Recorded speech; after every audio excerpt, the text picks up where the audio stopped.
Hello guys and welcome back to a new video. Today I'm with a brand new Toyota Yaris, or at least the latest version, and in this video I want to talk a little bit about the multimedia system and digital cockpit, which came on the let's say from middle range version upwards. So depending which country you are, those options and screens can be different, but most of the country from middle level version upward, it comes also with digital screen, so for the digital cockpit and also for the multimedia system, which is kind of the same 9-inch screen. The version that I have with me, it doesn't matter too much regarding the multimedia, just the fact that it's dynamic. That means it's a top of the range version with a 116 horsepower engine. So yeah, if that help, I give you also this information. Plus, if you want to see the full review test drive, I have a separate video on my channel. Definitely check out those videos to see and to find out more information regarding this car.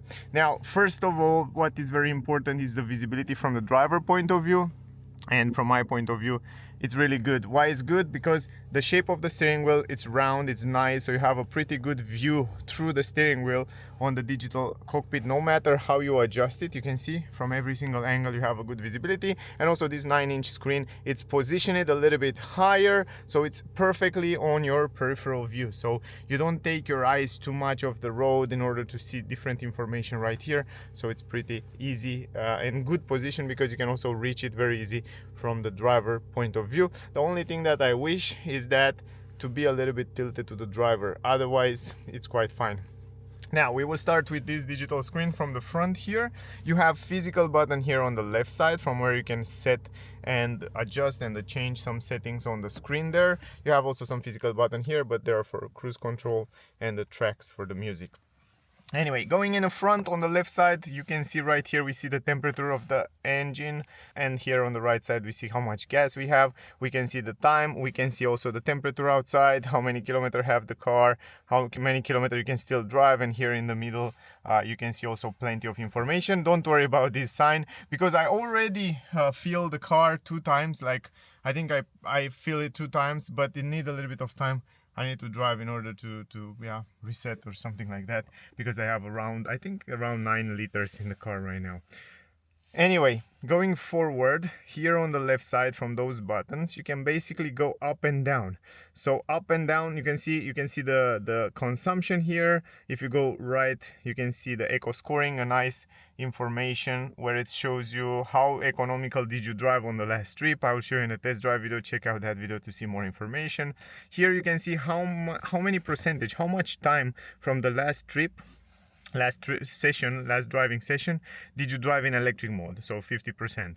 And then you can see back the same thing. If I go down, you can see the adaptive cruise control information. When you activate the cruise control and adaptive cruise control, you can see all the informations here. Here you can see also kind of a compass in the direction of the car. And then here is the music and FM information, media information. Here we have the drive info with the kilometer, how many kilometers we drive, trip A, trip B, energy monitoring. I really like that. The energy monitoring show you what's going on with the energy in real time, when the car is recuperating, when it's using different engine, petrol engine and electric motor and so on, and how much battery you still have. Here you can see the tire pressure. Here again it's back, and here we have settings, because Toyota on the cars I saw on the new models that come now on the market in 2026, they move all these safety features here on the multimedia screen. But here Toyota Yaris on this version, at least they still have it here, so you can also adjust the brightness of the screen if you want from here. So you can adjust it, very simple. And then you have the lane assist, you have the blind spot technology, emergency brake.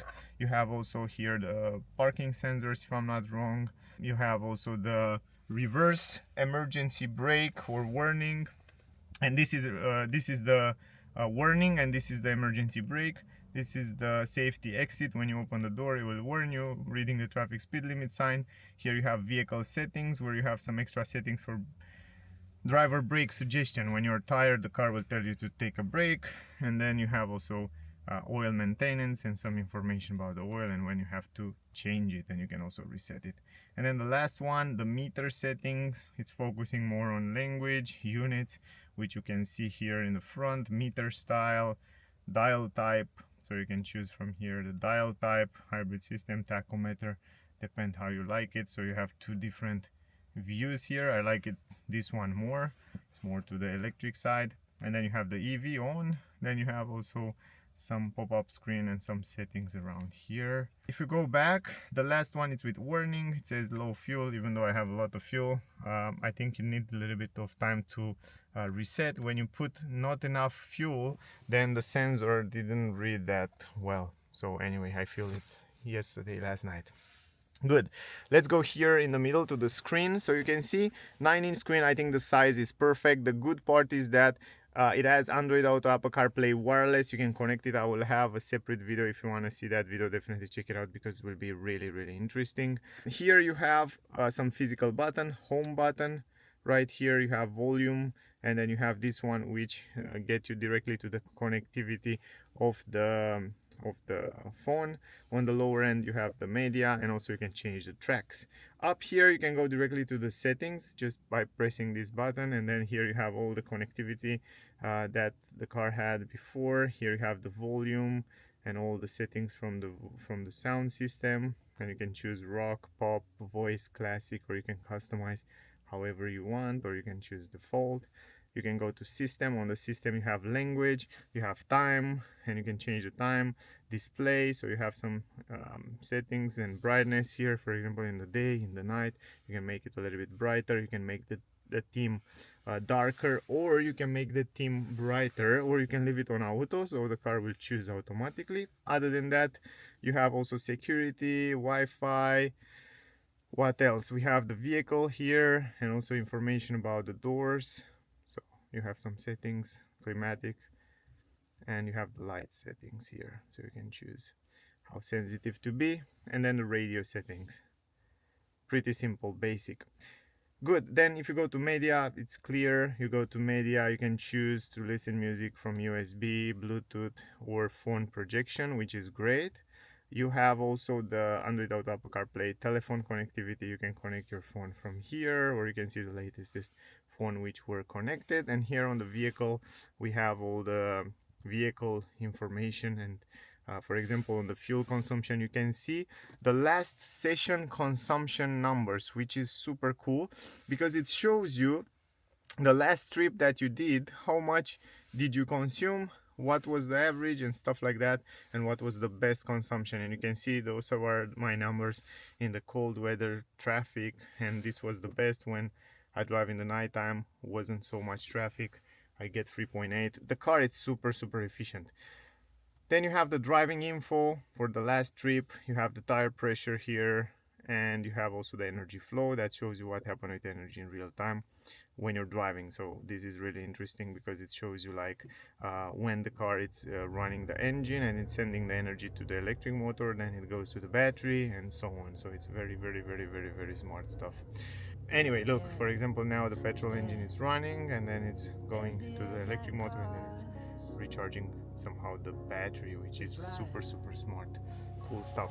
Anyway, in general it's quite simple, it's quite basic, but it's basically quite efficient from my point of view and ergonomic. Plus you have the climatic system separate with physical buttons, so that doesn't bother you at all. You can switch and change different settings without any problem. Also down here you have some buttons for EV mode. You can put it in EV mode. From here you can change different driving modes from eco, normal, and power mode like sport. And yeah, anyway, I guess that was the video. I hope it was useful, guys. I hope you get some useful information from this video. If you find it useful, don't forget to like, share, subscribe. That will mean a lot for me. Thank you very much to all of you that watching my videos. Thank you for support.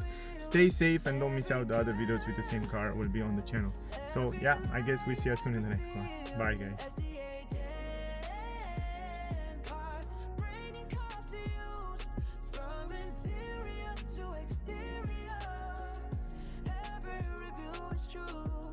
Seats feel soft, get hold you tight. Can you touch the dash? Feel the light. Is the multimedia screen big and clear?